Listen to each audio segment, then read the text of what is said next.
seed will play the Wagner Seahawks around 2:45 today in the first round of the NCAA Tournament in the West Region in Charlotte. You can hear that game also on the Fan. NC State will face Texas Tech in Pittsburgh tonight around 9:40 in the first round of the NCAA Tournament in the South Region in Pittsburgh. You can hear that game on our sister station, Mix 101.5. Pre-game coverage begins at 8:40. It's hockey night in Carolina as the Hurricanes welcome the Philadelphia Flyers to PNC Arena. Pre-game coverage begins on the Fan at 6:30 with Storm Watch hosted by Adam Gold. Puck drop at 7. After the game, check out the Canes Corner podcast live on the Fan's YouTube channel. Stick around. It's 999 The Fans Tournament Tailgate with myself and Tim Donnelly, host of The Drive, coming up right here on 999 The Fan as we get ready for the NCAA Tournament.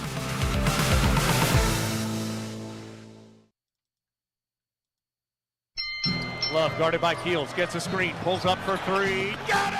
Caleb from straight away! Jones with one. Jones puts it up at the buzzer. Yes! He ties the game! Joyner with a long rebound, kicks ahead to Smith. 3-ball, right side. Bang! Shotgun snap, Bryce Young, pressure off the backside. Throw to the end zone. Chark pulls it in with his fingertips. And another chance, and the save's made by Anderson. And the fans will tell you, did you have a good night? The Drive with Tim Donnelly on 99.9 The Fan. The Drive with Tim Donnelly, 99.9 The Fan.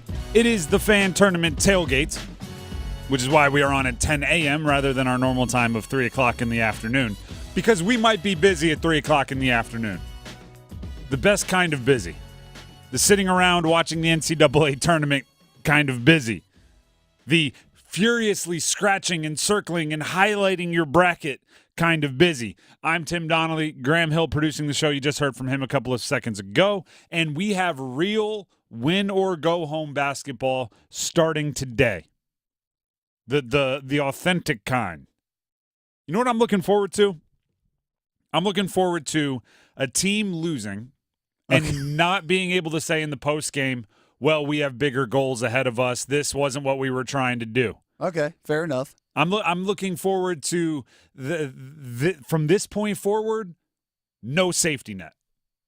Right? There's no way you can spin zone your way into, well, that loss wasn't actually that bad. That's why this is so awesome. Because there is truly thrill of victory, agony of defeat at the end of every game. You win, you advance. You win, you get to play more basketball. You win, your seniors don't have to update their resumes and their LinkedIns. If you lose, well, that's exactly what they're doing. Let's look at the first game we're going to see from a triangle team today. Number 16, Wagner, versus number 1, UNC. Today at 2:45 in Charlotte. On the surface, yes, it is a 16 against a 1 seed. And for years and years and years and years, that meant it was a formality. Thanks to UVA for ruining that. And Purdue. But now you have to at least talk about it, right? Especially when Wagner has the play-in game. So Wagner played earlier this year. They won. Look at the ACC tournament, where NC State was playing in kind of those play-in rounds and catching a rhythm. Meanwhile, Duke and UVA and Carolina were sitting at home on their byes, and it obviously benefited NC State to be in a rhythm. That may have overcome the worries of fatigue. So if you're UNC, you have to hit the ground running. Right? Get ahead by Wagner. Whatever hope they had, kill it early. Don't let it build, right? The longer you let a worse team hang around, the more and more their confidence is going to build. It's a tried and true story we've seen in the NCAA tournament for as long as any of us have been alive. Let's hear from Hubert Davis himself, the head coach of the Tar Heels, on what makes Wagner, the 16 seed who did win in the play-in rounds, what makes Wagner so dangerous to play. In order, just for their conference tournament to get to the NCAA tournament, they had to win 3 games on the road. I mean, that's real, to be able to do that and then to beat a very good Howard team on a neutral site. It's a team that is very confident, a team that can really shoot. They're outstanding defensively. I already mentioned that they're extremely well coached, and they're excited about the opportunity about playing us. And it doesn't matter what conference, where you come from. If you're a part of this tournament, you've experienced success at some stage, at some way throughout the season, which allows you to be successful. And Wagner has our full attention because they are deserving of having our full attention, and we're excited about the challenge of playing a really good Wagner team. Is that coach speak? Yes. Does it need to be taken seriously? Also, yes. When you say things like, hey, just to be here, they had to win in their conference tournament 3 teams on the road, that doesn't tell me they face some overwhelming adversity. But what it tells me is they're comfortable playing desperate. You have to match their desperation, or at least get close, right? Let's be real. A 10 out of 10 desperate Wagner team against a 7 out of 10 urgent and desperate UNC team. UNC probably still wins, but you got to get to 7. The other thing that people keep talking about Wagner is, ironically, because UVA got blown out in the playing games and Wagner won in the playing games, is that they play a bit of a UVA tempo, which is to say, they want everyone to take their sneakers off and instead wear cinder blocks. Like that, they want to plod up and down the court. They want to make it an ugly game. They want to slow it down. They want to make it a few possessions. So if I'm UNC, I'm running. Yeah, I'm looking at the thoroughbreds, right? I mean, if you're a 4 or 5 star athlete, you're just going to be bigger, faster, stronger than some of these other guys in the tournament. And I'm saying run. Turn defense into offense. Get a rebound and go. Right? If you're Harrison Ingram, you grab a defensive rebound, there's nothing that says you have to slow it down and find Elliot Cadeau on an outlet pass. Push the tempo yourself. You can dribble. R.J. Davis, he can do just about anything he wants when he gets the ball in his hands. Here's the ACC Player of the Year talking about pace of play and getting out in transition. Well, I mean, I think we just got to do a good job of just playing our pace and getting out in transition. I think if we kind of could get easy transition buckets that can affect the whole flow of our game, and we don't have to play the slow pace. But I think we also do a good job of also finding different ways. And when we do play a slow pace, we run our half-court sets really well, we execute. So whether it's slow pace or fast pace, we should be fine. Get out and run. Get out and run early. The best way to avoid the big upsets are to turn, and this is no disrespect to Wagner, but turn the game for Wagner into a celebration of their season. Have I told you about PR Day? There's a personal holiday that me and a couple buddies celebrate. It's called PR Day. It stands for Personal Record Day. There was one day, all 4 of us got together. We played golf. There's a foursome, and we all shot the best score we had ever shot in our lives. And we immediately went, this is officially PR Day, and next year we're going to come back and we're going to match it, right? So we scheduled our round at a nice course for 1 year into the future. The 2-3 months leading up to it, we were all hitting the range. We're going to, once 2 straight years, PR Day, we're going to set our PRs. I want to say the first hole, I went out of bounds right. My buddy put it in the water. Another one 4-putted. By the third hole, it was very obvious we were not going to hit a PR. We were not going to get our personal record. And one of my friends, in true MVP fashion, pulled out a bottle of some Coca-Cola, right? A bottle of some fun juice on the golf course, right? You know what I'm talking about. And he looked at us and he goes, this is not a recreation of PR Day. This is a celebration of PR Day. And then we just had fun. We smacked it all over the place. Did not play good golf, but had a great time. Right? Wagner right now is thinking they're going to recreate their conference championship.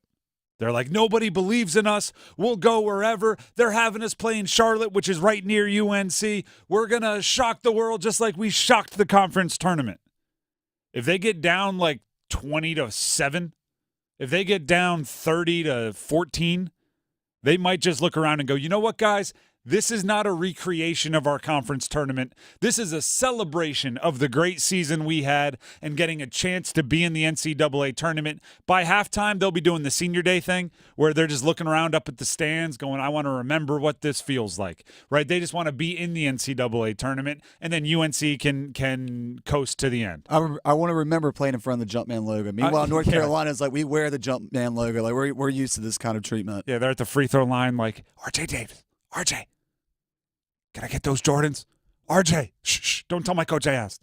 Like, you can get to that point, but you have to dominate from the beginning.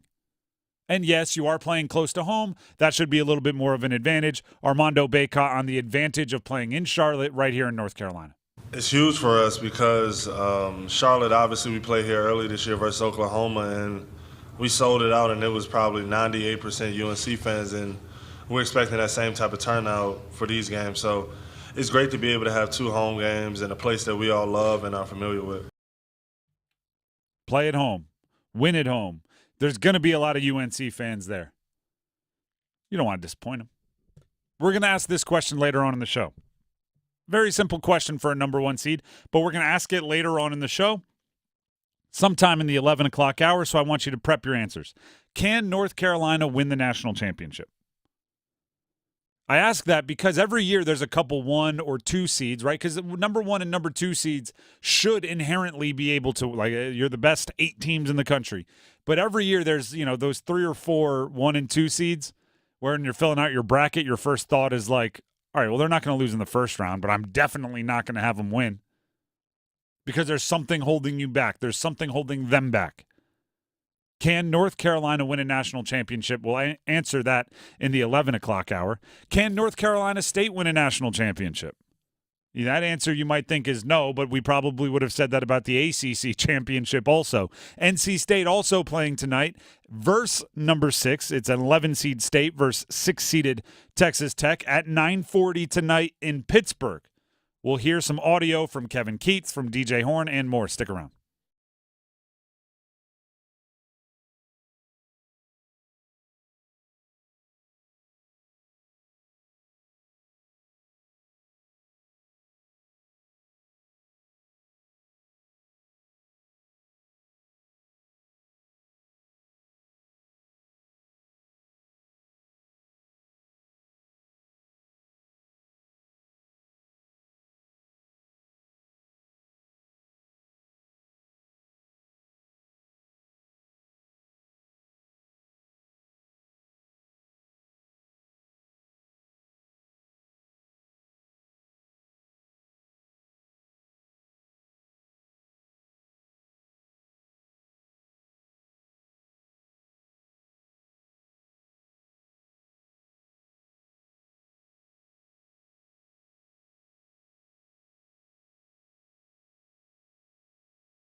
Man, I got this swag.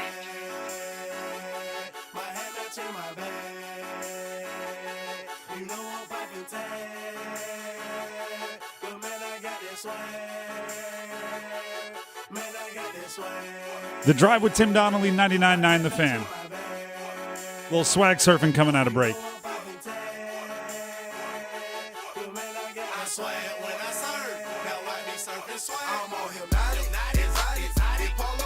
That's what we came out to in college. Do you know what's actually an underrated thing? We came out of the tunnel. I'm now 33 years old. We came out of that, I believe, 3 of my 4 years in college, we came out to swag surfing. So it's got legs. It's still a thing. Athletes are still calling for it. There's like this common, it's the Michael Bublé, Mariah Carey thing, which is if you make an awesome Christmas song, you just kind of print print money forever because every, mid-November, all of a sudden, that becomes like the #1 streaming song. Yep. There's also a saying about like Ed Sheeran's Thinking Out Loud, which is if you write a song that is absolutely perfect for, or even better, country song, I Loved Her First. If you write a song that's perfect for wedding dance songs, it's gonna be popular forever because like everyone's gonna revisit their first dance that they had with their husband or wife. Everyone's gonna revisit the song that they danced with their daughter, father at the wedding or whatever. Underrated. If you write a song that is perfect for stadiums, it'll live forever. So the theme of the bump in music, 'cause I know you always appreciate this, Tim, when I fill in. The theme of the bump in music is songs you'd hear at a college basketball stadium in honor of March Madness beginning today. Those songs will live forever, right? Like today and tomorrow, there will be 32 games, and that means there's a whole bunch of stadiums, right, that are going to be playing and swag surfing. I mean, there's a reason why "We Will Rock You" is doom doom doom, like that's going to be forever. So swag surfing has legs. It's the perfect song to come out of a tunnel to and run out onto the field or a court. It's perfect. Now, my strategy was always to get to the back and in the middle so nobody could see me while we're doing the whole rock thing because there were guys with much more rhythm and swag on the outside of the circle that like the cameras would catch. You always go left first. What'd you say? You always start left first. Is that it? Is that the rule? I would just wait till the whole motion was already going and then just kind of fall in line. But it was, I can't say it wasn't a good time in there. Getting ready to go out and rock an opponent and you're swag surfing. The Drive with Tim Donnelly, 99.9 The Fan. NC State versus Texas Tech tonight, I should say 9:40. Got one of the late tip-offs. This one is it is a challenge of 900. It's a puzzle. It's a riddle. I just heard this riddle the other day. Let's see if anybody can get it by the end of the show. What is 3 letters and starts with gas? You literally said this yesterday in the cubicle. I just saw it the other day. Car. There you go. Car. He got it. See? Everybody at home that was thinking gas? Nope. It just starts with gas. NC State has a riddle right now, which is it's actually kind of like an oxymoron. How do you build off of the ACC tournament while understanding you have to start fresh in the NCAA tournament? Right? How do you start over without starting over? Kevin Keats on the challenge of starting fresh in the big tourney. Yeah, that's a really good question because one of our motivating factors, in the ACC is we almost was like on a revenge tour. I think against that collection of group that we beat, we were 2-6, and we were trying to figure out, all right, how do we clean our stuff up and get better and not make the mistakes? All of the games that we played were really close, and we knew we should have won most of those games. But Texas Tech is different. We haven't played them. They are well coached. They can score inside out. They play with a certain physicality. And so I got to figure out, I kind of got to trick them and tell them I think it's somebody else. Maybe we point out that it's another team in our league and they're very similar to that. But it's one of those things where, when you get to postseason, you got to be perfect. I have a feeling this is going to be a really fun matchup. Like the more I've started to think about it, the more I've read up on Texas Tech. I just found out they're another team that's come down from 17 points or more a couple of times this season. They kind of match up well with NC State. there is definitely this one will not be over. You know what I mean? With 9 minutes left, you won't be going, let's go find Court TV to find what else is on, or True TV to find what else is on. You're going to want to stick with it. Kevin Keats on that, exactly what Graham was talking about, the scouting report for the Red Raiders. I think when you get to this situation, to tournament, you prepare for everyone. And, you have to at times prepare for two different situations. Doesn't change the fact how good those guards are and, how well they've been playing on, defensively and everything else. But, when you get to a tournament situation and it's one and done, if you don't take care of business, you have to prepare for every situation, and you got to prepare for every young person playing. Didn't say much about Texas Tech, did he? You prepare for everyone. You prepare for everything. What did they could zone man with tall, short, and you prepare for everything and everyone. Now, maybe he's just not trying to tip his hand. I mean, is that kind of the mindset you have to have, though, in this NCAA tournament? You can only scout reports so much. It's just a matter of going out there. Now, then again, this is just coming from somebody that didn't play a collegiate sport, but I think the first game you can be a bit more prepared for, because you go from selection Sunday all the way until Thursday. You can get your assistant's eyes on it. The next game is the one where you really have to decide, right? Because you might even be right now watching tape, having one assistant watch tape of both of your possible opponents for the next game, probably leaning towards Kentucky a little more. But the preparation is an interesting one. How much of it? Because let's look at when State played their best basketball of the season. It was in the ACC tournament where they had, at times like 20 hours between games. There's not a lot of implementing new wrinkles into your offense or new schemes into your defense.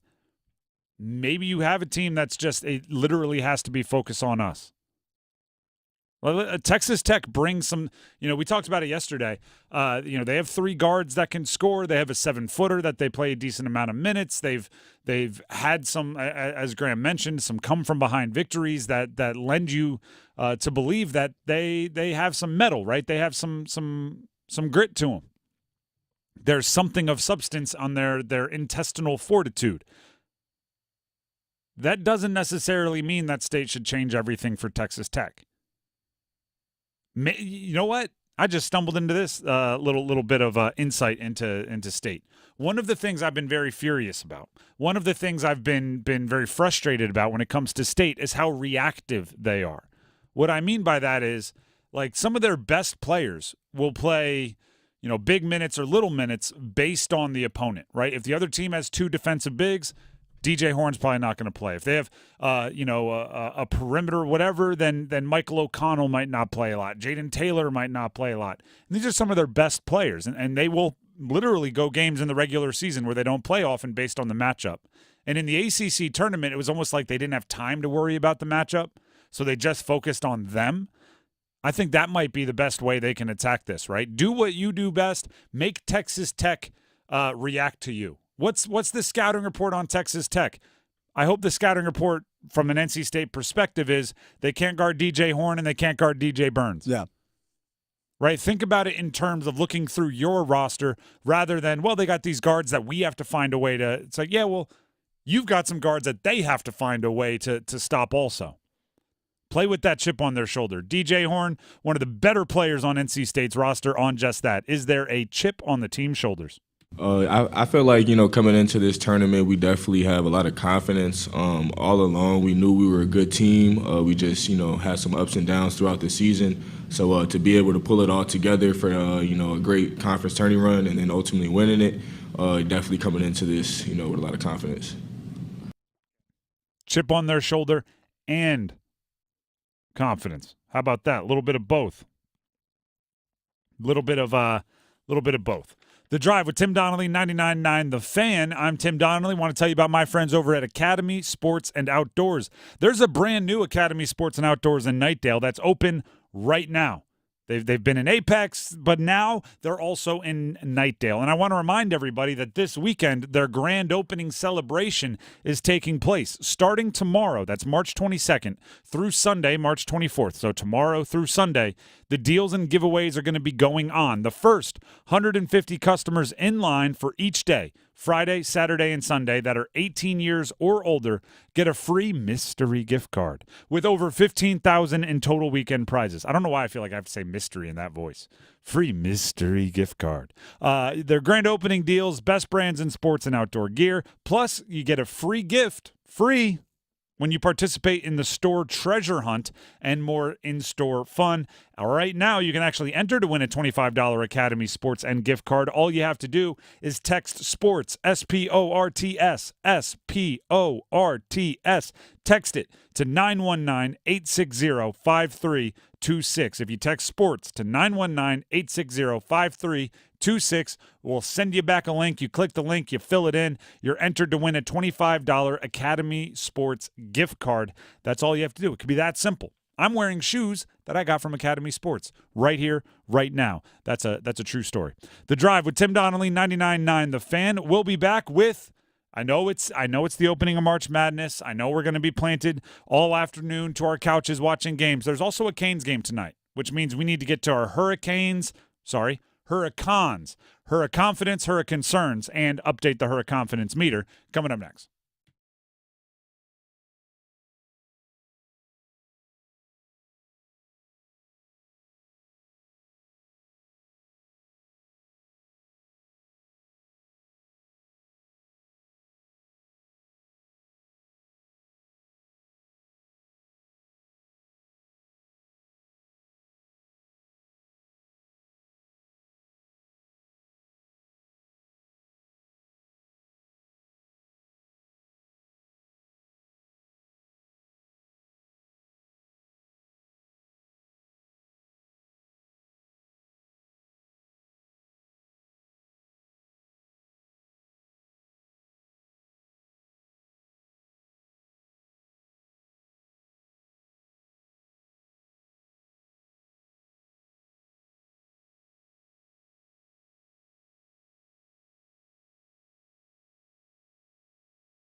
The Drive with Tim Donnelly, 99.9 The Fan.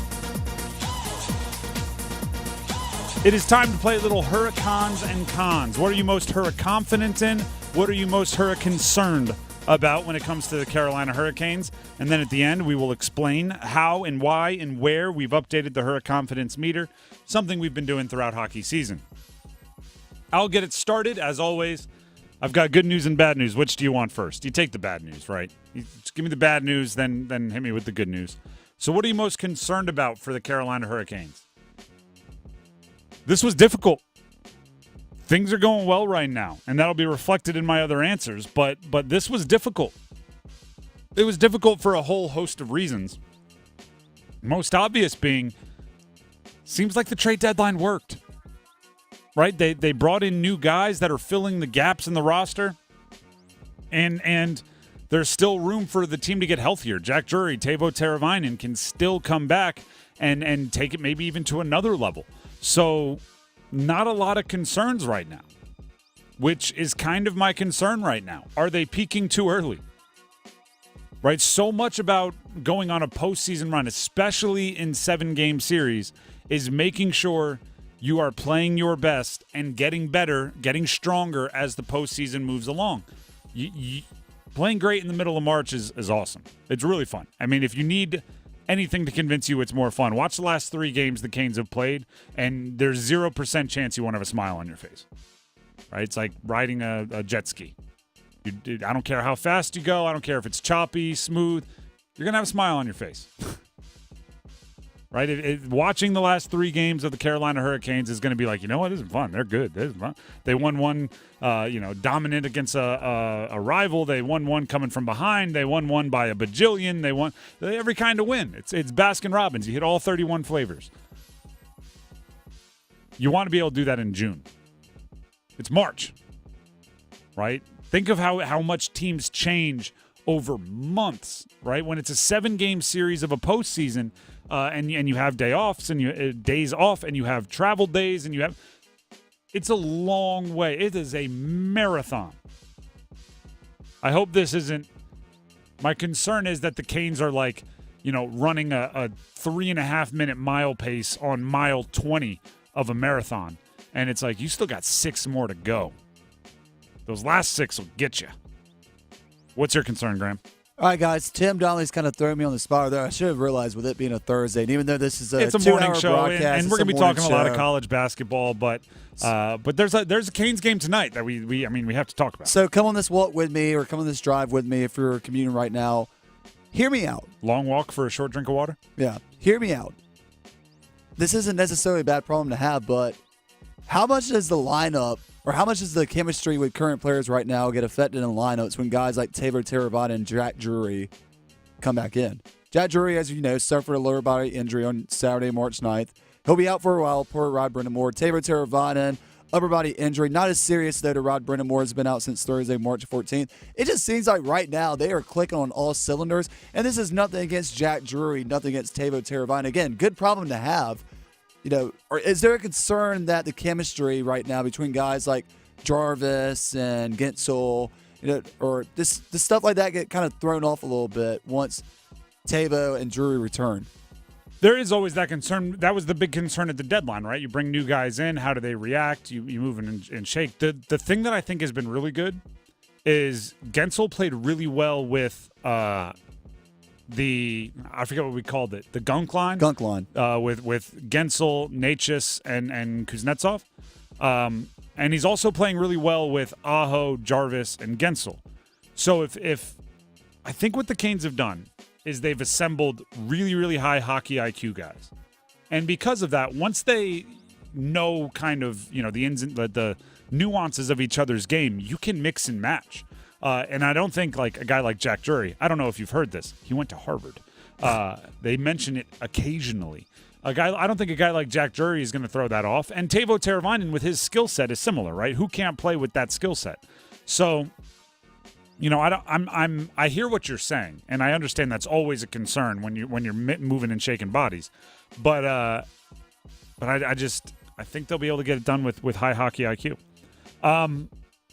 Confidence. This is more fun. What are you confident in? I'll tell you mine. And I just want to say this. This is all just me wanting to say this out loud. I'm confident in the goal scorers. I've been waiting all year to be able to say that, right? All year it's been, do they have enough? Can Aho and Jarvis and Svech be enough scoring the puck to give the defense a chance to win games, right? Can they score the 2 that the defense needs to win 2-1? Can they score the 3 that the defense needs to score 3-2? That's kind of the Canes' question. I am so overwhelmingly happy that I now get to say I'm confident in the goal scorers. They could win a 5-4 game, right? They could win a 7-2 game. They can do that more often than they've been doing it in the past because, well, they just brought 2 hired hands, right? They brought in Gensel and Kuznetsov to add to the Ahos, the Jarvis who's playing lights out, the Svech once he's back in rhythm, Tavo when he's playing healthy, Natchez. They've got some dudes. I'm confident in the goal scorers, and that's fun to say. Graham, what are you most confident in? It's got to be Seth Jarvis. With his 2-goal performance on Tuesday, Jarvis now has 25 goals this season and 5 goals in his last 4 games. Scoring once in at least all 4 of them, he now only trails Sebastian Aho, who has 27 goals for the team lead. Seth Jarvis has been playing out of his mind. Whether it's with Gensel, I mean, I'm like you guys said yesterday, I'm waiting for the moment in the playoffs where Gensel has a crazy, no look behind the back pass to Jarvis, send him up for a goal, and it's just like, how did he know he was going to be there? A lot of that is just Jarvis has really upped his game, and one area of that is playing well without the puck, being in the right situation, being physical, setting the tone on the forechecks. I just think Seth Jarvis, we're seeing Seth Jarvis take his game to the next level right before our eyes this season. We talked a lot about Seth Jarvis yesterday. You can go find that on the podcast page. Updating the Hurri-confidence meter right in the middle of Plan the Parade. Can we go to the 2-shot? Can we make sure for our YouTube audience and our streaming audience right now what it is actually I won't say as far right as it can go. It can still basically our Hurri-confidence meter, how confident we are in the Carolina Hurricanes, looks like a gas gauge on your dashboard. I would say it is 9/10 full. Yeah. It is you're not thinking about getting gas for a very long time. Yeah. You don't have to stop on the way to Charlotte for the NCAA tournament game right now. Yeah, exactly. You got a hybrid. You can go 600 miles. Plan the Parade. That's what we're doing because they're playing like the best team in the NHL. Since the trade deadline, they've outscored their opponents 31-12. They've won 6 of 7 games, and it's not like Gensel started playing right after the deadline. So that's just the vibes getting boosted. They've played well. They on both sides of the ice. They're playing full ice hockey, which is something Rod Brindamore is going to guarantee. The goalies have played well. It's crazy when you look at the 3 goalies that they've had and what they've done in 2024, right? Since the calendar has changed over, all the way down to Spencer Martin. Freddie's played lights out. Piotr's been a rookie of the month. Spencer Martin has been a scrap heap buy that they've turned into a more than adequate goaltender and have already locked him up next year on a 1-year, $775,000 deal. My confidence has never been higher for the Canes than it is right now this season. And that's with a team that came into the year as the betting favorite to win the Stanley Cup. I checked yesterday. I'll check again right now on DraftKings Sportsbook, which I will tell you about throughout the day. But one thing I've been doing is just going in kind of every day and looking at the team futures to see where the Canes are in their betting. They're kind of holding steady as the second betting favorite to win the Stanley Cup behind only the Florida Panthers. And I'll tell you right now, I hope they see each other in the Eastern Conference Finals. And the Canes, I believe, hope they see the Panthers, right? Some teams might want to avoid the betting favorite. I think the Canes want to mow them down after last season. The games they've played have felt like postseason games in the regular season. The only way you get them back for what they did last year, it was a sweep. That wasn't really a sweep. A lot of overtime and one goal games, which is a sweep. I don't know why I said it really wasn't, but it didn't feel like one. If you want to get them back, hit them where it hurts the most. It's got to be in the postseason. Florida, plus 650, betting favorite to win the NHL title. Stanley Cup. Carolina, plus 700, right on their heels. The Drive with Tim Donnelly, 99.9 The Fan. The NCAA Tournament starts today. Should it have started last week? Should it be 96 teams? Should it be a bigger tournament? I'll tell you why those conversations are foolish and stupid next.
Y'all ready for this?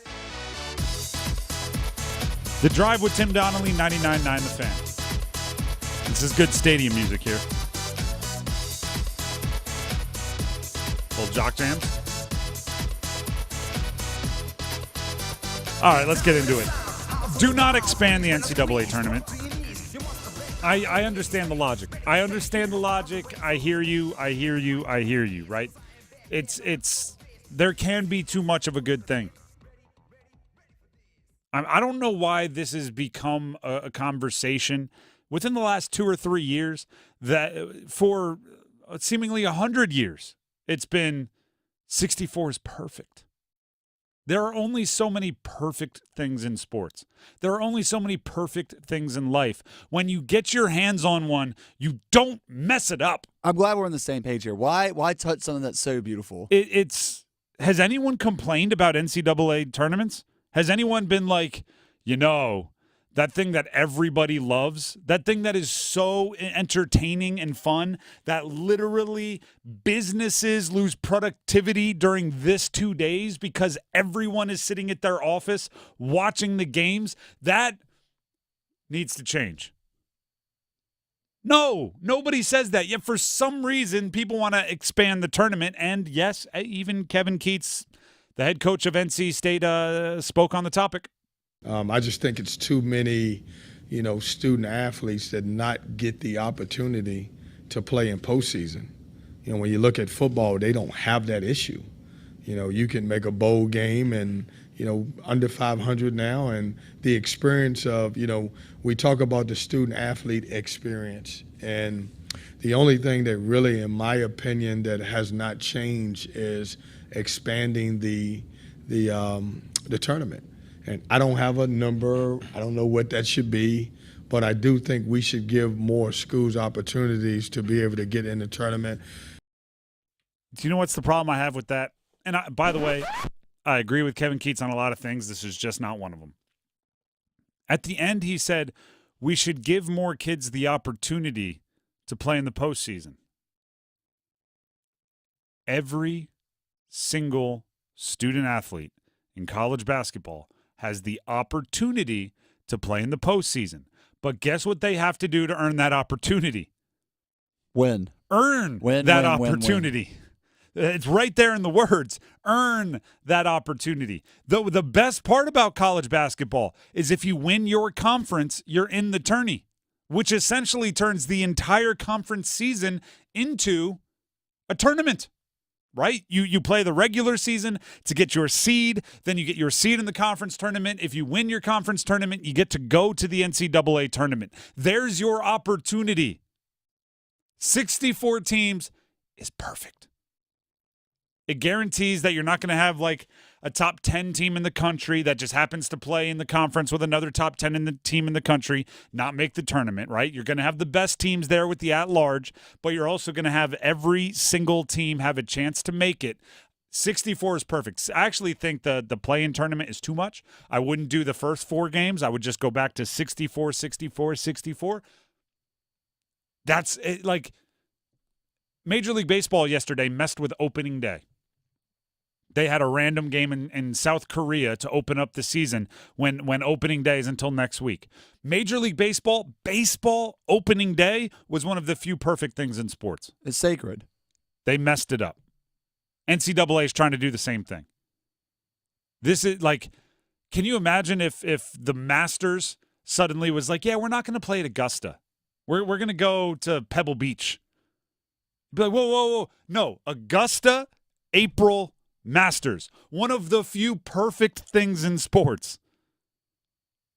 NCAA tournament, 64 teams. The bracket fits perfectly on one sheet of printer paper, turned horizontally. You can read every single name. You can circle it. You know what's up. It is perfect. You want me to print out 2 sheets of paper, Kevin Keatts? You want me to have to get a staple involved in my bracket? Next thing you know, your room's gonna look like Charlie from Always Sunny in Philadelphia, where he's just got everything spread out. Who's the guy from Gladiator? Russell Crowe in A Beautiful Mind, where he's got all the Sharpies and the strings and the newspaper clippings just to know what's going on with my bracket. You allow more than 64, and guess what I'm gonna have to invoke. I don't do this lightly. I don't like doing it often. I'm gonna have to invoke. Everybody doesn't get a trophy, right? You sign up to be a college athlete. You don't sign up to get every postseason opportunity. You sign up to be a college athlete. You sign up to compete. And if you lose, you lose. That's the whole thing. That's why competition is awesome. Well, here's another thing to think about. Let's say it's a crisp fall day in November. You're going to see a North Carolina football game at noon. Mm-hmm. And then at 7 o'clock, you can walk over to the Dean Dome to see a North Carolina basketball game, because if you expand the NCAA tournament, you would either have to start the college basketball season earlier into the football season or cut it shorter. One of the two. Or, extend it more into baseball season. Yeah. Send it further out into the spring. We'll still be playing in May. Still be playing in June. Why not? I don't want that. I don't want that.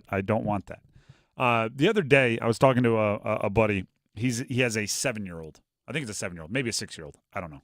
Kids, they grow at different rates. But his child got the first participation trophy. I was like, ooh. He told me like they lost in the first round of the playoffs of their like PAL, right? Youth, whatever it was. It was, I think, a basketball league. And I know this person very well. The parent, I know they're very much like not everybody gets a trophy, right? Part of sports is learning how to lose and understanding that, somebody else might get it and you might not. And I was like, how are you going to handle it? He literally said, I had a long conversation with him about how this trophy means nothing because you didn't earn it, you didn't win it. If you want the trophy that means something, let's go play in the driveway. Let's work, right? If you want to be better next year, we can do that, and I can show you how. But that trophy means nothing. If you are mad that you played 4 years and you didn't get to participate in the NCAA tournament, I think you need to have that same conversation, right?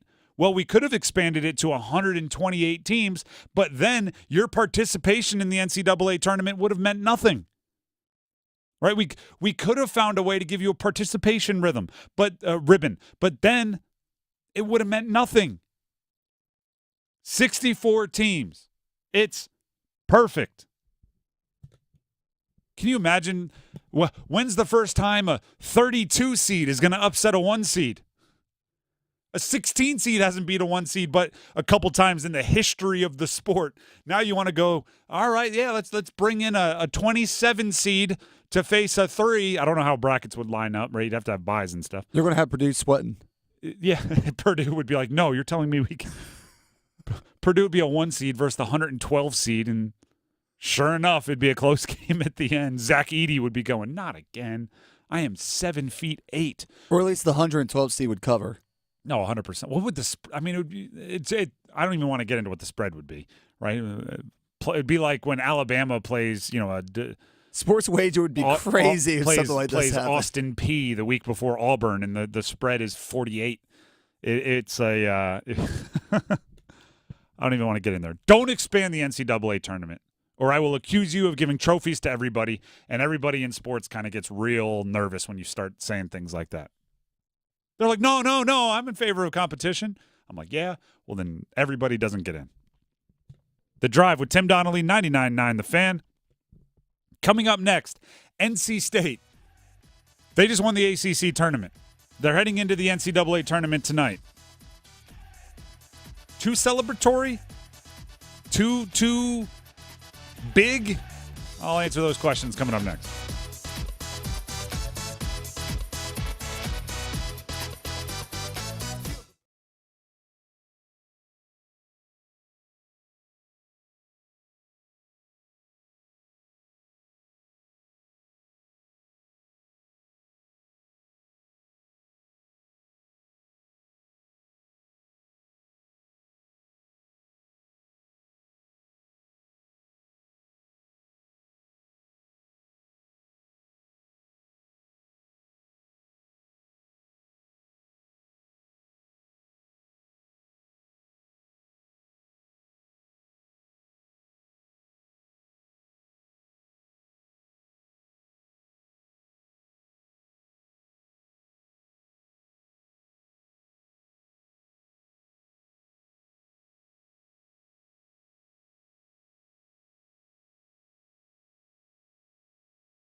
I feel like I have to wait for this to drop, right? Right now we're hanging out. And now it's time for the drive with Tim Donnelly. I feel like like every time I do the fake announcer thing, it's always 6'6" guard from North Carolina, Michael Jordan. That's probably from the era I grew up in. But you need the Alan Parsons Project, and then you end up anyway. The Drive with Tim Donnelly, 99.9 The Fan. Mike Jordan, right, was the guy that made the game winner his rookie year, right? Michael came later. The Drive with Tim Donnelly, 99.9 The Fan. I'm sure NC State fans will love that we just started talking. They're like, what just happened? That we went, all right, let's talk about NC State winning the ACC championship, and then we came back and just started talking about Michael Jordan at North Carolina. That's on me. Bad move on my part. No, it happens. It happens. It happens. But it does kind of lead into our thing. Does it feel too end of movie like for NC State? Does it feel too celebratory for NC State? Has the clock struck midnight? I don't know if that's the way to think about it, but it feels very like complete. I'm seeing a lot of tattoos, right? Celebrating the ACC championship. Fans got tattoos. I'm seeing a lot. Corey Smith, who's a friend of the show, covers NC State, all athletics. I saw he's like dispersing. He was obviously there covering the championship and collected confetti off the ground. And now on social media, I'm seeing he's passing out the confetti to other State fans, State media. I don't know, whoever he's interacting with on social media. That feels very like complete. And I'm not saying you don't celebrate the ACC championship. I'm just saying everybody's aware they have a chance to do something bigger, right? I'm saying there will be plenty of time to celebrate the ACC championship. There's only one specific time for you to build and one-up the ACC championship, right? The ability to top the ACC championship comes once, and that starts tonight in Pittsburgh against Texas Tech. There's it feels like the credits on their movie, like if they're going to make a movie of NC State's season, right? You're going to have the downs, you're going to have the injuries, you're going to have the eligibility issues, you're going to have the questions about the coach's job security, you're going to have the hometown kid who's battling an injury going into the ACC tournament. You're going to have all these storylines, and then there's going to be the dramatic, right? The music's going to start swelling. It's going to be like the violins from John Williams are going to start ramping up, and then they're going to beat North Carolina, the rival, the fourth team in the country, in the ACC championship game. And then the upbeat pop music's going to play, and the credits are going to start to roll, and we're just going to get a little update in the corner that says, like, the NC State team went on to be an 11 seed. And right, it's just going to be the words explaining what happened in the NCAA tournament. And I'm going, whoa. There could be a sequel that does better. I know it's rare when sequels are better than the original, but there could be a sequel that's better, that starts in Pittsburgh, right? Starts in a steel town. They have a chance to do something bigger, and they cannot buy into what's going on around them. Fans, go nuts, right? If you want to be an NC State fan, you want to walk up to the person you share an office with that has the custom license plate that says "Go Heels," and you want to walk in and you want to puff your chest up, you want to peacock a little bit, you want to talk trash, go nuts. It's just whatever of that hype reaches the players, they have to build a wall. They have to not buy in. They have to keep that chip on their shoulder of the team that nobody believed in and even their own fans were not cheering for. Kevin Keats said before the ACC tournament in their final practice, before they left Raleigh, he asked every player to bring an item or something that was just special to them on the road trip. Pack it again.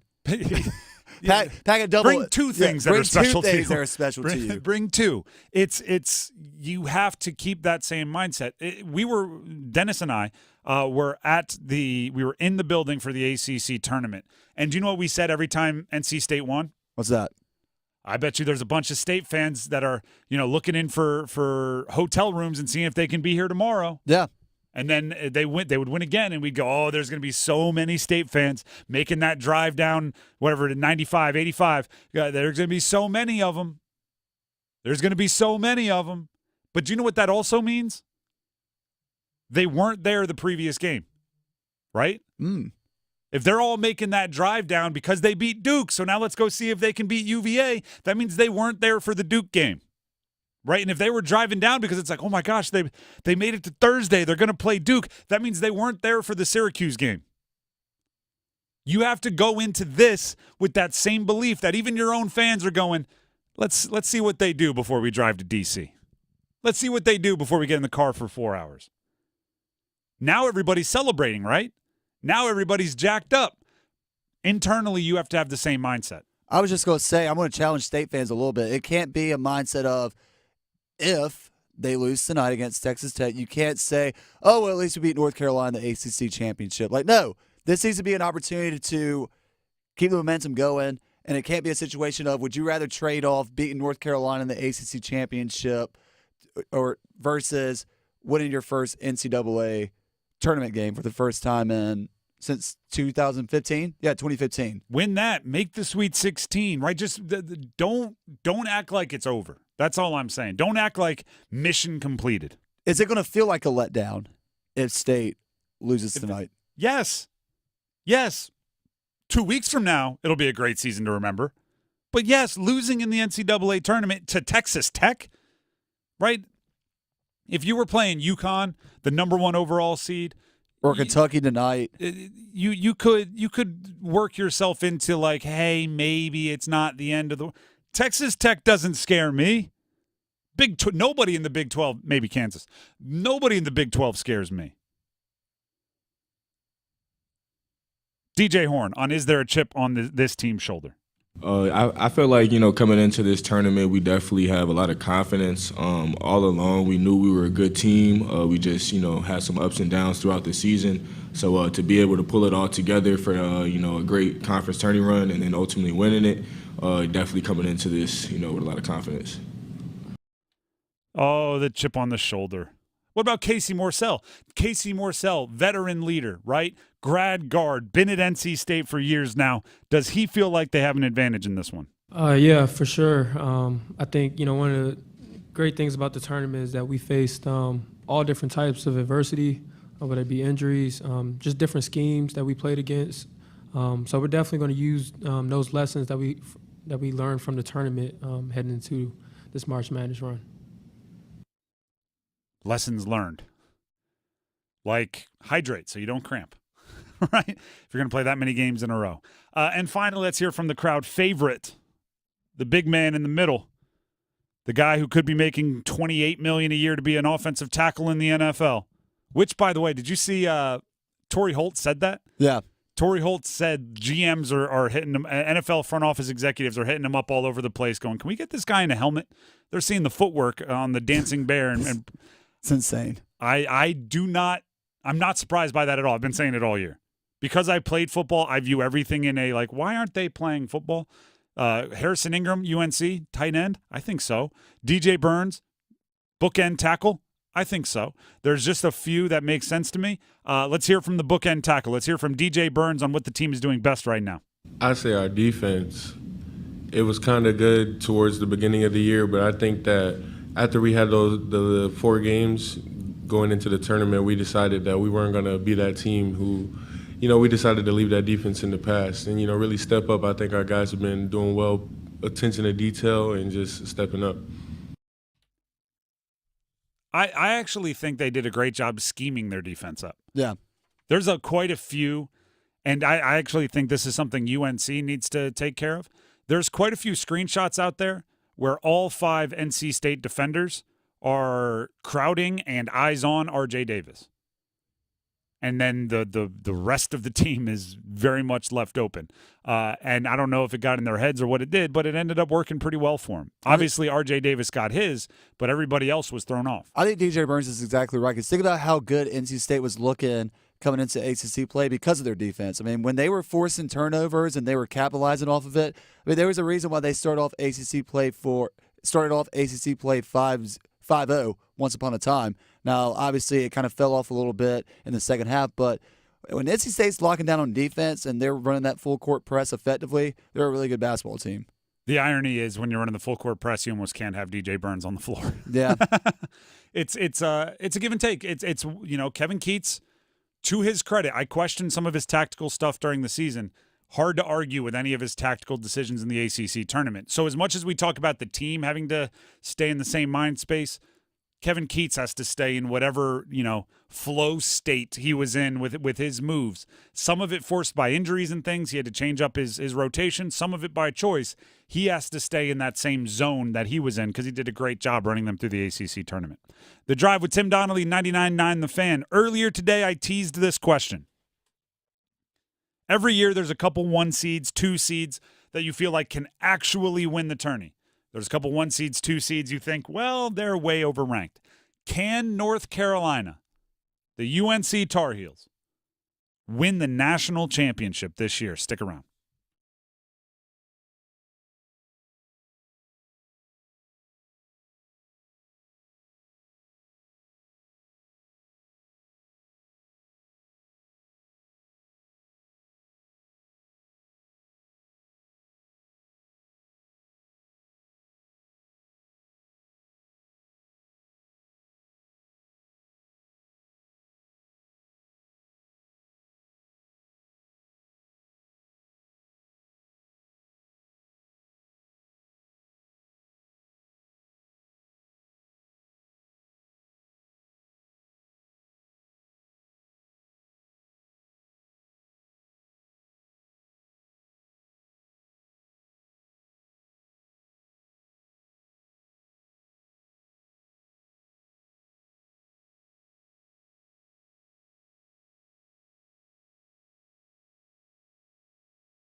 The Drive with Tim Donnelly, 99.9 The Fan.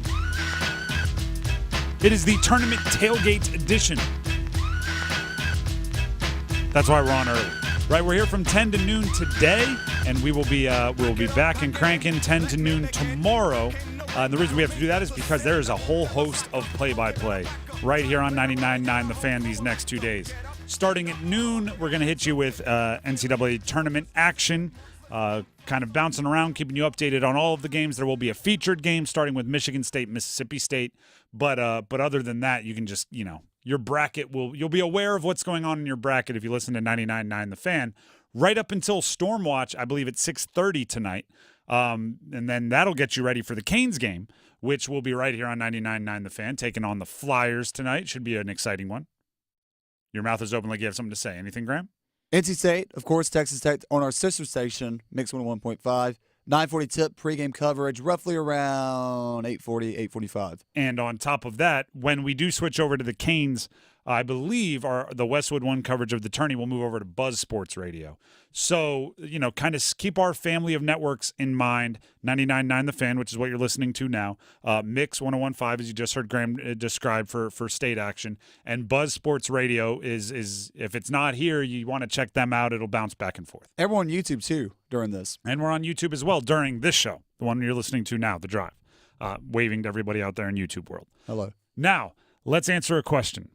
Can North Carolina win the national championship? I ask that for this reason. There are really, really good teams who I think ceiling-wise are like Elite Eight. And there's nothing there. It's not a shame, right? It's not an insult. It's just, hey, your ceiling might not be high enough. Now, I will say North Carolina, Duke, Kansas, Arizona, Kentucky, those places would be like, wait, you're saying our ceiling's the Elite Eight? Then something went horrendously wrong. There are certain programs that measure themselves differently.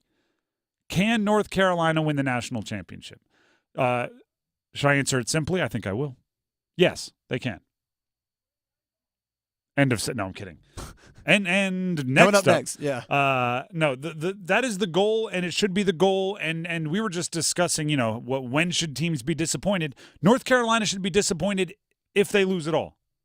Right? Only one team in this tournament is going to end on a win. If it's not UNC, they should be disappointed. Now look at last season. Horrendous, right? Did not make the NCAA tournament. You can bounce back from horrendous and use that as motivation to have tremendous. You know who you should ask? Virginia. They lost to a 16 seed, UMBC, the first time in NCAA history that had ever happened. The next year, they won the national championship. In a lot of ways, using the experience of heartbreak and using the experience of coming up well short of your goals to motivate them to exceed expectations and exceed goals the following year. To me, this feels almost like 2016, 2017 over again. Now, not to the magnitude, because in 2016, North Carolina made it to the national championship. I'm not going to tell Carolina fans what happened. I'm sure they know. But in 2017, the ultimate rebound, beating Gonzaga in the national championship, it kind of feels like this, although maybe it might be bigger, just because imagine how much of a tip of the hat it would be to Hubert Davis to take a team that did not make the NCAA tournament last year as the number one seed to then taking them to the national championship for the second time in 3 seasons. So, yeah, that's a good way to put it. Second time in 3 seasons, and just not talk about the third season. Yeah. They can make it to the national championship for the second time in 3 seasons. What happened the third year? We don't talk about that. It was a rough year. Let's hear about from R.J. Davis on returning to the NCAA tournament after last season being out. I mean, first and foremost, I'm glad to be back. Just playing in March, especially in March Madness, it's a great feeling, and it's the type of feeling that you've always wanted, you dreamed of as a kid. You kind of just watch, half-court shots, game winners. But just to be back in this position feels great, not only for us but for the program, just to get Carolina back onto the map. And we're hungry to win, and we set a lot of goals, and one of the goals was to be in March Madness and do well. And we're back, so we just got to do a good job of our preparation, our mindset going into these games, because at the same time, everyone's hungry and everyone wants to win. So we have to have that in the back of our minds. Everybody's hungry. Everybody wants to win. You should be more motivated. When you go to North Carolina, R.J. Davis especially, it's a little different for Baycott because what I'm about to say might not necessarily apply to the people with the extra COVID year. When you go to North Carolina, guess what you are banking on? Like just 100% locked and loaded safe. That every year you are there, you're going to have a chance to play in the NCAA tournament. If you're there for one and done, you're going to play in one NCAA tournament. If you're there for 3 before going pro, you're going to be in 3 NCAA tournaments. If you are a 4-year player like R.J. Davis, you're going to be in 4 NCAA tournaments. When you don't make it one of those years, you feel like you're being robbed. You feel like you've missed out. You feel like you weren't invited to the party with all the cool kids. Use that as motivation. Right? And the reason why I say it might not apply to Armando Baycott is because he's still going to have 4 tournaments, even though he missed one because he's played in 900 basketball years. He had the extra year.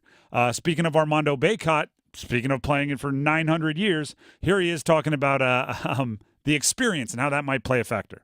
It definitely plays a factor, I think, but it's March at the end of the day, and really anything can happen. I mean, you'll see it all throughout the tournament. It'll be teams getting upsetted and just different things like that. So really it's just a matter of the teams that are the most locked in and most together and make the least amount of mistakes. Coach speak, experience matters. But I don't think here's where experience matters, getting ready.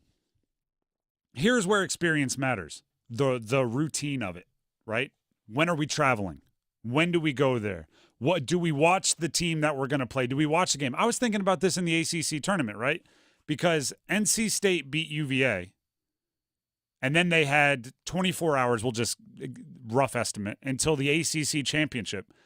I was wondering this after the game was over and we were driving home, because I was going like, did they watch the game?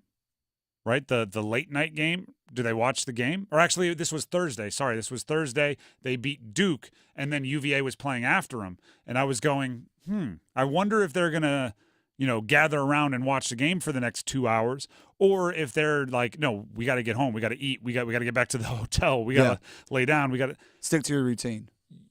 Having been there before, all of that. Once the ball is tipped, right? Once the game is underway, it's basketball, right? You're going to play basketball. You're going to have timeouts. You're going to make shots. You're going to miss shots. You're going to rebound. It's basketball. You've been doing it since you were a little kid. How you prepare for the NCAA tournament is where that experience comes into play. Armando Baycott can prepare for an NCAA tournament game probably without the coach, right? Like, hey, guys, be on the buses at this time. We're going to travel at this time. We're going to be in the plane at this time. We're going to eat this. We're going to start stretching the hall at this time. Yeah, like he can do it because he has it. If you look at some of these other teams that don't go to the NCAA tournament every year, they're going to be very much like, hey, coach, when's the bus leave? Hey, coach, when's pregame meal? When like all of that is where you get your advantage. That's where I think experience comes into play. Hubert Davis, the head coach, on the balance of motivating this team of Tar Heels. One of the things that I always talk to the guys is to focus on what is real, and what is real is our preparation, our practice, and our play versus Wagner tomorrow. That's the only thing that we have control of, and that should be something that's celebrated and enjoyed. And we're excited about the challenge of competing in the NCAA tournament and competing against Wagner. And it's not necessarily uplifting things. It's focusing on truth and what is real. And we have a game tomorrow at 2:45, and our job and our responsibility is to play our best game tomorrow. Have you seen the movie Animal House? Yes. It seems like he turned into Donald Sutherland there for a while, right? We have to focus on truth and what is real, right? He turned into like a philosophy professor who's like, have you looked into the stars, basketball, motion, emotion, rivers, what is real, thoughts. So, okay, Hubert. I will say, though, I love listening to Hubert Davis's presser just because he gets it. It's coming from the heart of somebody who's played in the NBA, who's played at North Carolina to kind of reason my Carolina fans a little bit here. It's kind of like what Stuart Scott says in his famous speech. It's about what's on your heart. It's about what's on the court. Like, I feel like that is Hubert Davis Carolina all guy, the way. Yeah. You'll appreciate this, another movie reference. There is a bit of Coach Carter in him where it's like, Cormac Ryan scores 31 at Cameron Indoor. And then you start going like, who else in North Carolina history has scored 30 in Cameron Indoor? There's Hubert Davis. Who else has hit that many three-pointers? There's Hubert Davis. And there's a great scene in Coach Carter when he's like, if you need to know my resume, it's behind you on the wall. And you turn around and look up and it's, retired jerseys and all-time points leader.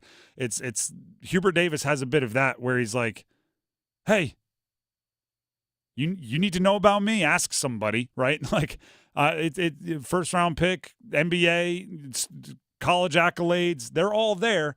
And then listen to what I have to tell you. So, his motivation, I think, will be just fine as long as the truth and the real emotion all come through. He was the kind of guy where he just has to walk in the locker room before the game today and just point to the North Carolina logo or the Argyle on their uniforms or something. They do have cool logos. They have cool gear. The Drive with Tim Donnelly, 99.9 The Fan. So we asked and answered the question, can UNC win the national championship? So let's ask and answer a different question. Can Duke, a 4 seed, a little bit lower down, can Duke win the national championship? We discuss next.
I still hear your voice when you sleep next to me.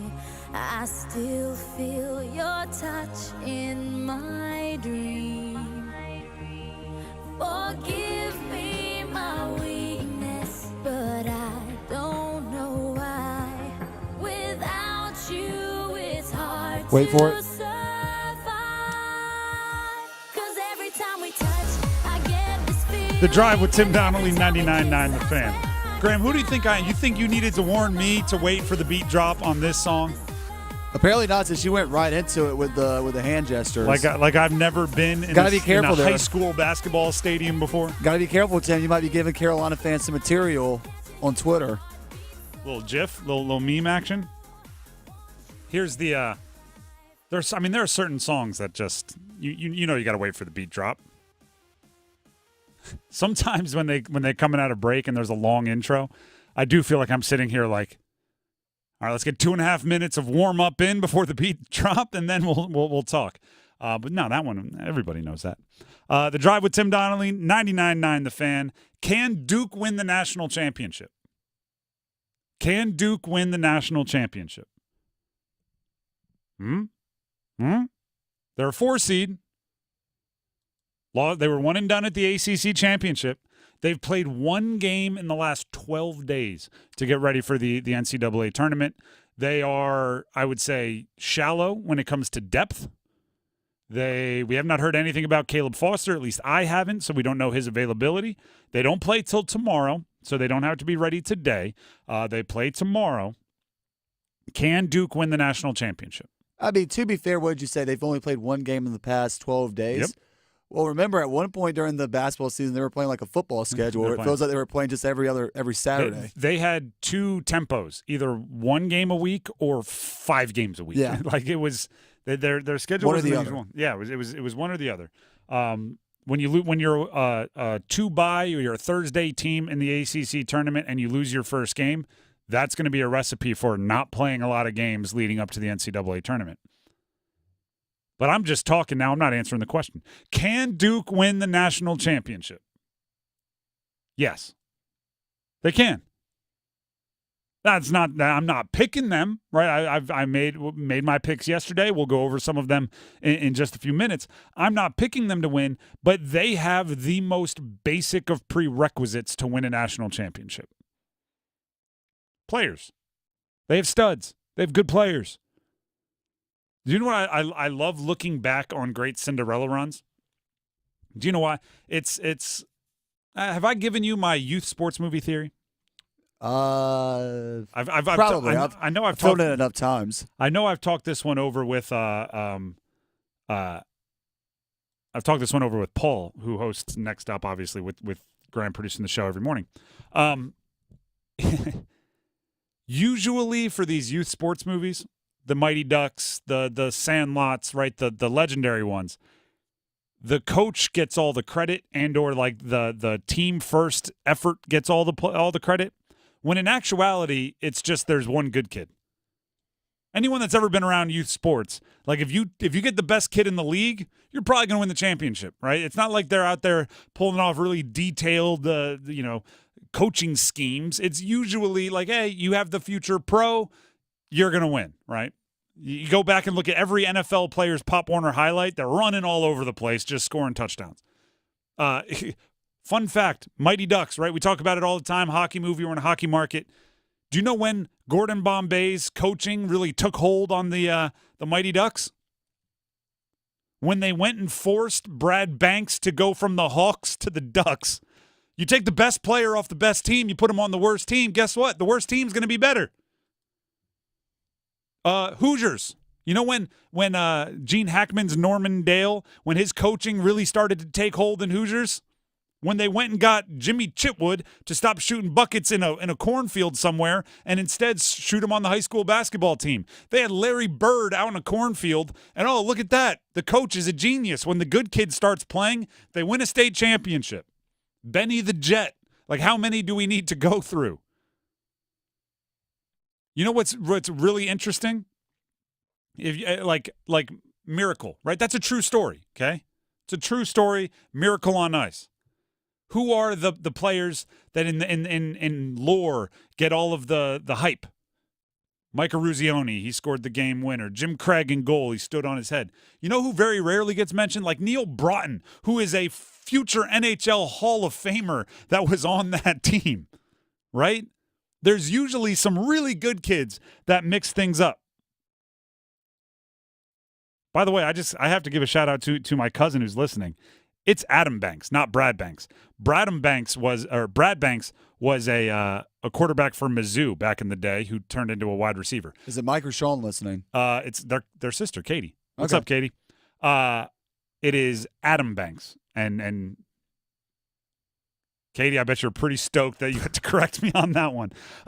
But my point is there's usually a good kid. You know what Duke has? They have the good kids, right? Kyle Filipowski is going to be a lottery pick. They have the dude they can rest on, right? They have the one that can put up 30 and 15. You go back and look at all of the true Lehigh upsets Duke whatever year that was. Turns out they have a $200 million NBA player, CJ McCollum, on the roster. Oh, remember when Wichita State was making those runs to the Final Four and everybody was giving Greg Marshall, their coach, all the credit? Turns out they had Fred VanVleet on the roster. He's making $40 million a year in the NBA right now. Butler. Remember Butler? Oh, look at this upstart. Look at how awesome this is. Look at how brand new this is. Oh, yeah, you also had Gordon Hayward, who ended up being a top draft pick and an all-star in the NBA. Davidson, Steph Curry. Like, even teams that maybe had not an NBA guy, they usually had like a superstar coach. They had someone. VCU goes on all those runs. Well, look what Shaka Smart's doing with Marquette, right? The coach was a star. Last year, St. Peter's. I think Shaheen Holloway's on his way to being one of those coaches. Even the teams that make wild Cinderella runs, you look back, oh, that makes sense. They had a stud.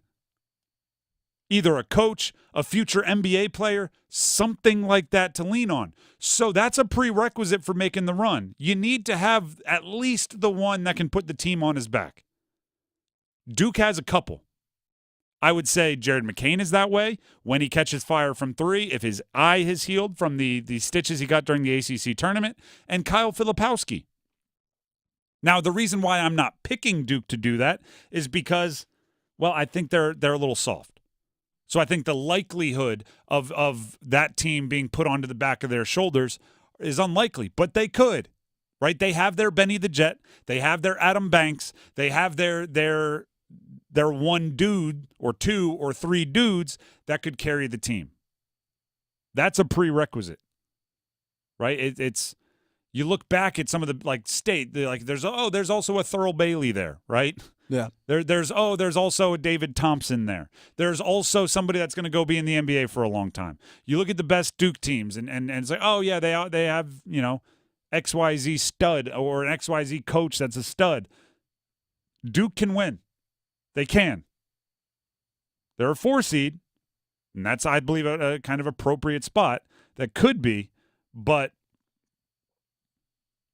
I just don't think they will. The Drive with Tim Donnelly, 99.9 The Fan. We're going to take a break. When we come back, we have to look at our bracket preview, our picks. We are 20 minutes away, everybody. 20 minutes away from coverage of the NCAA tournament right here on 99.9 The Fan. Stick around.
One shining moment. As I said yesterday, may have been on the Pack Therapy podcast. One shining moment, the Luther Vandross edition, which you're hearing right here.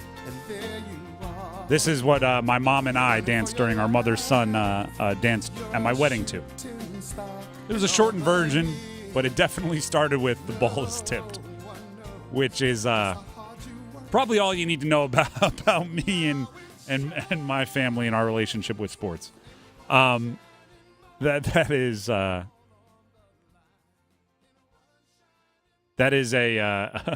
funny, I don't know, funny thing to think about. What's your favorite one shining moment recap video? Ooh, that's tough. For me, I don't know why. Maybe it's just because local team, North Carolina. And I'm not trying to say I'm a Carolina fan when I say this, but 2009. I don't. Oh, that's a good. What was? Because you're essentially asking what's your favorite tournament. Well, right? I mean, 2009 had some great moments. I mean, that North Carolina team was stacked with Tyler Hansberg, Ty Lawson, Kendall Marshall. Like, those were just the guys. Blake Griffin was in that tournament still for Oklahoma. Kimball Walker, UConn. You know what I'm going to go with? And this is completely selfish. I think it was 2003 when Syracuse won. Okay. Because it was the first time I was 12 years old. It was the first time I won my family bracket pool. There's a listener by the name of Jacob that is a Syracuse fan that listens to your program. He's going nuts right now. He's a huge Syracuse fan. He's like, yes! Tim likes my team. And it actually ruined my bracket selections for the next, 10 years. Because my justification was I'd watched Carmelo Anthony play a few times, and I went, he's the best player in college basketball. I'm just going to pick him. Okay, I'm picking him, and they're going to win it all. And I think they were a 3 seed, if I'm not mistaken. So I picked a 3 seed to win it all, and they ended up winning it all. And I won. I don't know what it ended up being, like $140. It was probably a $5 entry for my family pool. Jacob, I know you're listening. Can you confirm that Syracuse was a 3 seed? And as a 12-year-old to get $140, I want to say I bought a Razor scooter with it. Watch the heck out. Sick. But the problem was then every year from that point forward, I was just looking for my favorite good top NBA player and picking their team to win it all, and it never worked out. I remember years later, I was picking Kevin Durant in Texas to win it all using the same logic. Like, it worked for me with Carmelo. Yeah. Now it's going to work for me with Kevin Durant, and it didn't. So eventually I had to get off that train. But that year, I remember watching the championship and being so excited. Again, it's selfish and it's just me being competitive, but that probably was. And then looking back, I was not a Boeheim fan. Jerry McNamara, Hakeem Warwick, that team was fun, but I probably shouldn't have been as excited as I was. There was a year where Kansas was good. Kansas with Heinrich and Collison, that was a fun year. What year was that? Maybe even before that. That might have been 2004.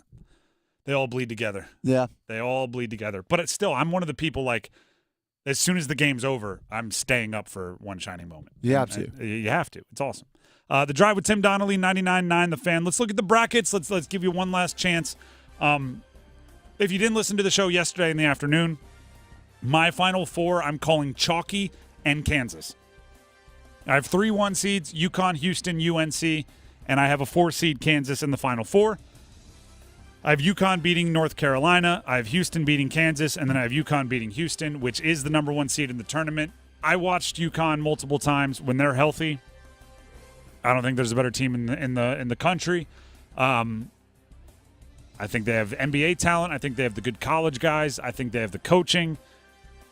I tried to very, very aggressively talk myself out of UConn, and I couldn't do it, which probably shows you how much I like their chances. Now, I'm interested for this. During the last commercial break, as you know with this show, I do my best to surprise us, right? So if Dennis and I are doing something, we don't talk about our answers beforehand. If Graham's producing the show or doing something, we don't compare notes. It's very much like I want to react to what he says. During that commercial break, he said, "This is where we're going over our bracket." I said, "Yep."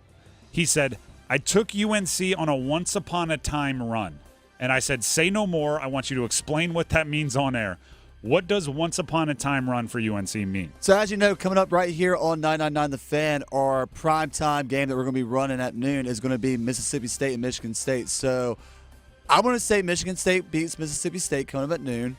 Need this to happen. Come on, don't let me down, Spartans. And then in the round of 32, I have North Carolina and Michigan State playing each other. And for my Carolina fans out there, you'll remember 2009 national championship game. North Carolina just absolutely dominated the Spartans. And looking back on it, pretty significant win considering the fact they played Michigan State in Detroit and just kind of smacked them around. So that's one part of it.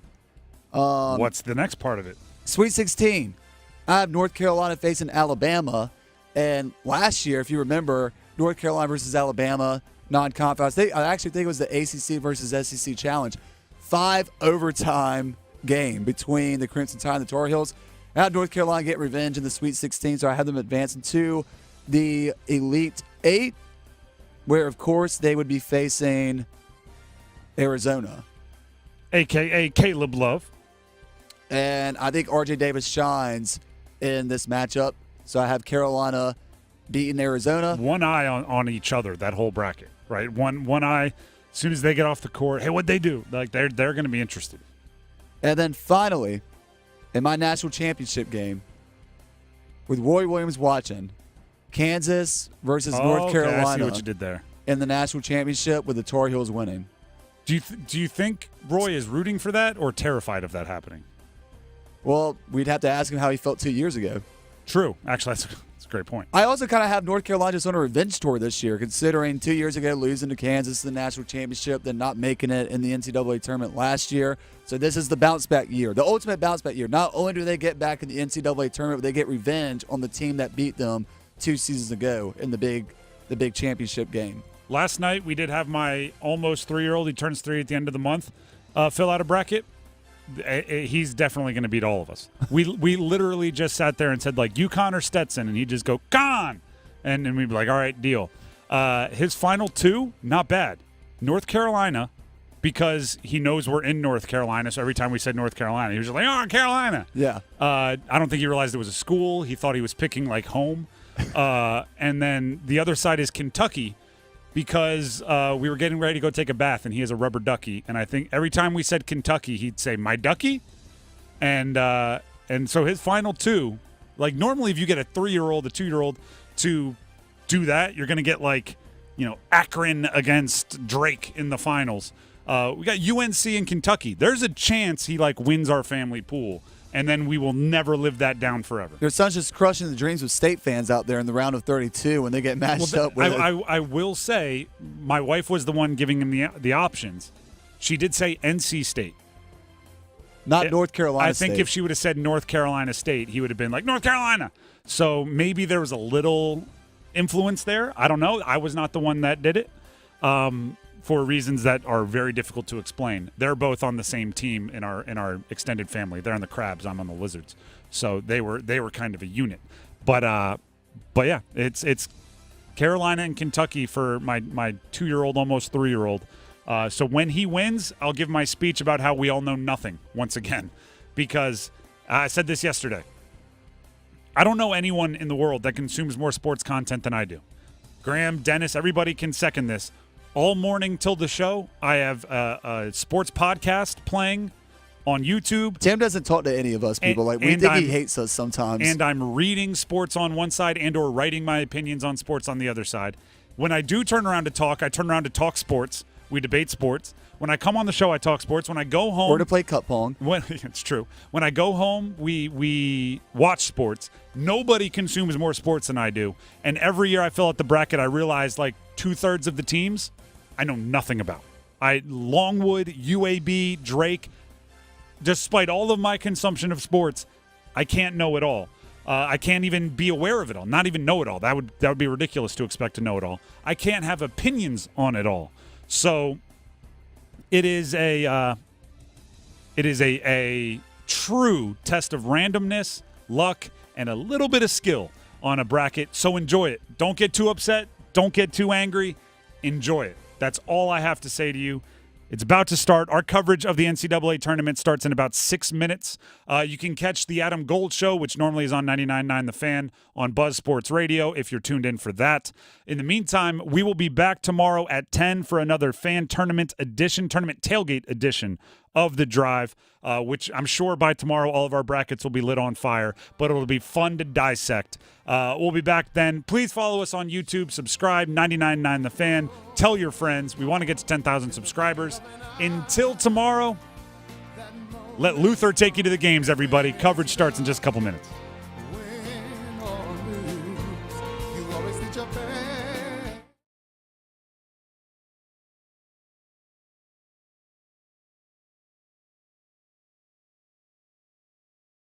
You can legally bet on all your favorite sports, and for a limited time, new customers who sign up with promo code TIMD, that's TIMD, no spaces, and bet $5 will receive $250 instantly in bonus bets. There are plenty of options. We're talking college basketball. We're talking NHL. There's a push being made by one of the best teams in hockey right here in Raleigh to go get ready for the postseason. You might want to gamble on that. It's all legal in North Carolina now. So download the DraftKings Sportsbook app using code TIMD and bet $5 to get $250 instantly in bonus bets. That's TIMD, no spaces.